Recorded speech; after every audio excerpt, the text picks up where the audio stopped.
श्रीमद् भागवत कथा सुनने से लाभ क्या है? श्रीमद् भागवत कथा सुनने से पाप एवं विकारों का नाश होता है।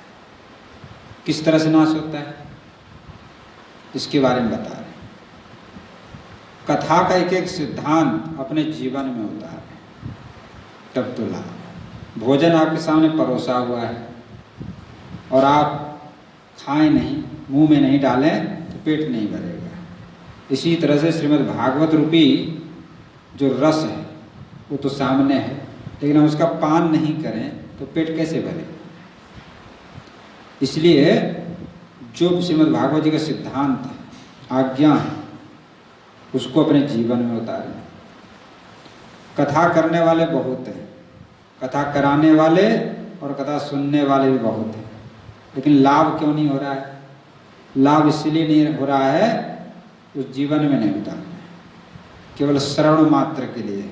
वक्ता अपना कह के चले गए, श्रोता सुन के चले गए, थोड़ा नाच कूद हो गया, भोजन भंडारा हो गया, आनंद आ गया, 7 दिन तक आनंद लिया, फिर जो जहाँ है वहाँ वहीं के वहीं। वक्ता अपने मौज मस्ती ले रहे हैं, तो श्रोता भी अपने मौज में लगे हुए।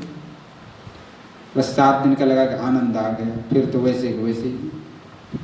कोई जो है बीड़ी पीता है तो बीड़ी ही पी रहा है, जो जो जिस काम को कर रहा है उसी को कर रहा है, जहाँ के तहाँ, उससे विशेष लाभ नहीं। सत्संग कथा में जाने का अर्थ यह है कि अपने जीवन में से दुर्वसन, बुराइयाँ दूर हो और सद्गुण आवे, तब तो लाभ है, विशेष लाभ है। तो कथा का एक एक सिद्धांत जिसने अपने जीवन में उतारा है, उसी की ज्ञान क्रियात्मक। मानव ज्ञानी तो है, लेकिन उसका ज्ञान शब्दात्मक, रट लिया है और लोगों को सुना देते हैं, तो उससे विशेष लाभ नहीं।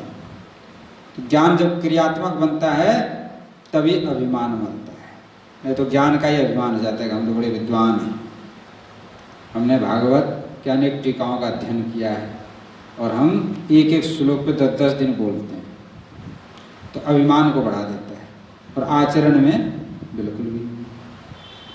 तो करें कि ज्ञान जो क्रियात्मक होना चाहिए, जैसे कि सत्य बोलना चाहिए, लेकिन सभी लोग सत्य नहीं बोलते हैं, कहते हैं कि भैया बिना झूठ बोले काम नहीं चलेगा।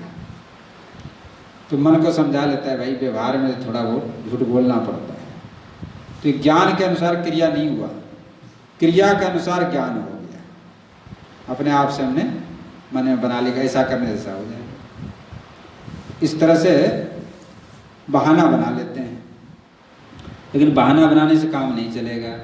वो तो जो कर्म कर रहे हैं उसका फल तो आपको भोगना पड़ेगा, चाहे कितना भी आप बहाना कर लो, बहाने से काम चलने वाला नहीं। तो आप जो जानते हैं उसको जीवन में उतारें। एक जो है मूर्तिकार थे, तो उन्होंने 2 मूर्ति बनाया और राजा के पास आए। तो राजा ने पूछा क्या मूल्य है? एक मूर्ति का तो 1 रुपया और एक मूर्ति का 1 लाख रुपया। तो राजा बोले भैया इसमें क्या है, दोनों मूर्ति तो एक जैसा है, सेम है और पीतल का ही बना हुआ है, सोना का तो है नहीं, फिर अंतर क्या है दोनों में? जो इतना जो है दोनों के मूल्य में अंतर है। तो एक जो है मूर्ति में मूर्तिकार ने एक धागा डाला, इस कान से इस कान में निकल आया, और दूसरे में धागा डाला तो वो धीरे पेट में चला गया, बाहर नहीं निकला। तब मूर्तिकार ने समझाया कि जो लोग सुनते तो हैं, कथा प्रवचन ज्ञान सुनते हैं, लेकिन इस कान से सुनते हैं, इस कान से निकाल देते हैं, तो उसके लिए ज्ञान 1 कौड़ी के बराबर है।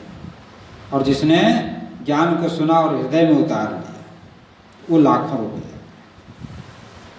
तो कहने का तात्पर्य ये है कि ज्ञान को अपने जीवन में उतारा जाए, तब कथा कहने से और सुनने से लाभ है।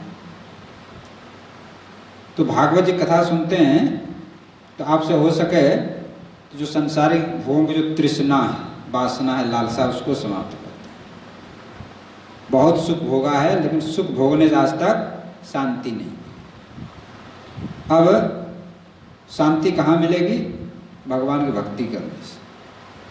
तो भोगों की ओर से मन को हटा करके भक्ति की ओर ध्यान लगाएं, भगवान का ध्यान करके मन को भगवान में लगाएं, प्रेम से भगवान की पूजा करें, भगवान के नाम का जप करें, भक्ति रस में अपने मन को सराबोर करते हैं।